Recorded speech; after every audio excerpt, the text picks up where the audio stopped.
Ok, hoje a gente vai mergulhar a fundo numa das histórias assim mais impressionantes da Bíblia, a rebelião de Corá, que tá lá em Números 16. E olha, é uma trama muito intensa que fala sobre liderança, sobre inveja e principalmente sobre uma resposta divina que foi, uau, avassaladora. E o estopim de tudo tá bem aqui, nessa frase. Basta. A Assembleia toda é santa. Por que vocês se colocam acima da Assembleia do Senhor?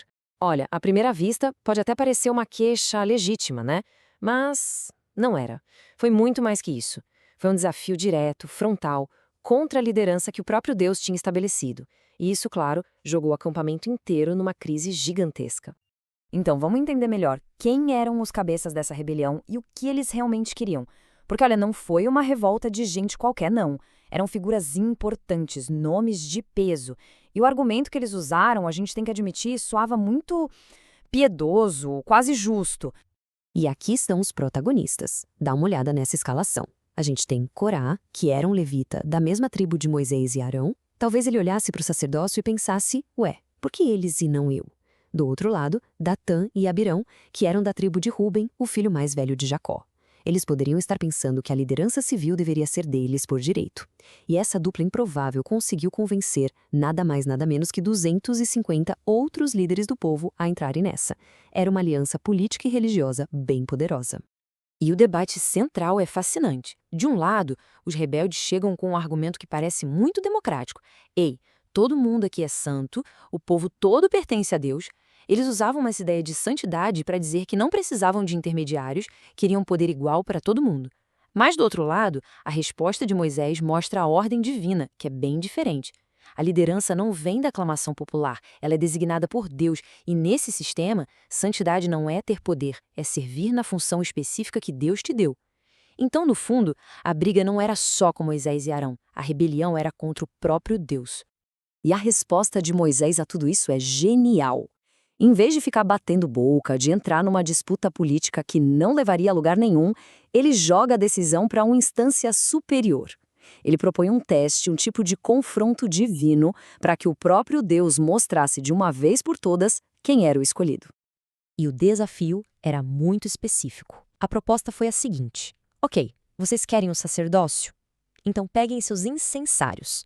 Cada um daqueles 250 líderes, mais o Corá, deveriam pegar o incensário, colocar fogo e incenso dentro e se apresentar diante do Senhor junto com o Arão. E a regra era clara: o homem que Deus escolhesse, esse seria considerado o santo, o separado. E, gente, isso era muito sério.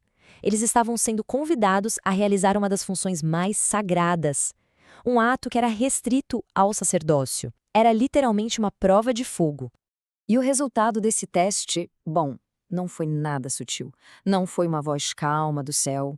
O que aconteceu foi uma resposta imediata, visível e, sinceramente, aterrorizante do poder de Deus. A própria natureza reagiu. Mas, antes que o julgamento viesse, Moisés dá um aviso final e muito claro para o resto do povo. Se afastem das tendas desses homens, não toquem em nada que é deles. Isso é super importante. É dado uma chance para a comunidade se separar dos rebeldes para não ser cúmplice.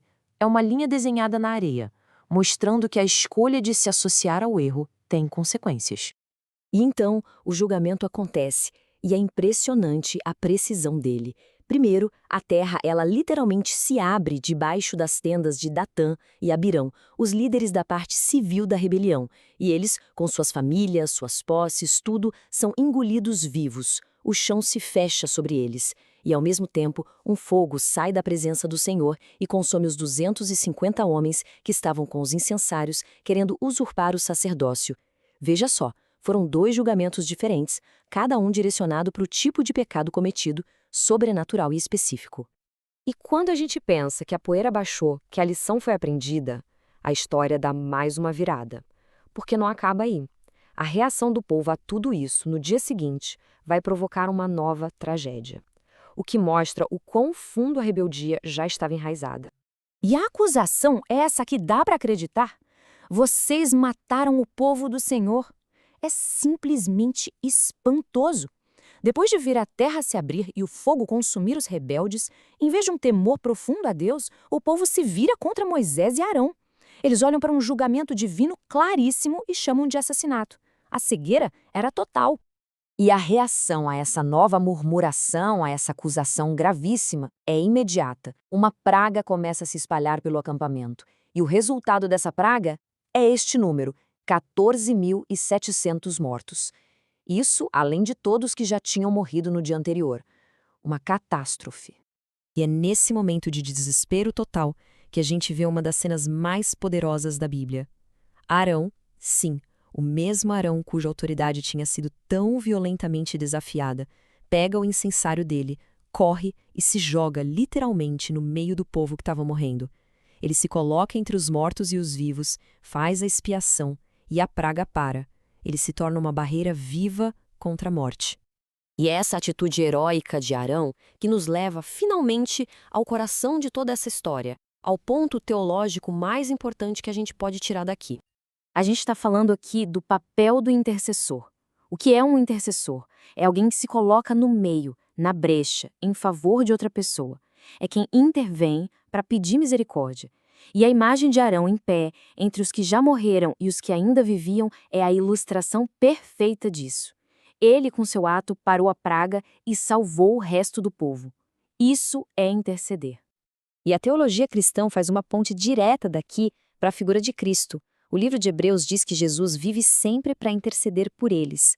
Ou seja, o que Arão fez ali, de forma temporária limitada, é visto como um prenúncio, uma sombra do que Cristo faria de forma permanente. Ele é apresentado como grande e definitivo intercessor. E no final, essa história toda nos força a pensar numa questão teológica bem profunda, né? Como que a gente harmoniza a ideia de um Deus de amor com essa demonstração de ira e julgamento? O que a narrativa parece sugerir é que o amor de Deus é tão puro que ele não pode simplesmente ignorar o mal, a rebelião, para sempre. E é exatamente por isso que o papel do intercessor se torna tão crucial, tão essencial. É a figura que se coloca nessa brecha, nesse espaço entre a justiça, que é necessária, e a misericórdia que é oferecida. É um ponto para a gente refletir bastante.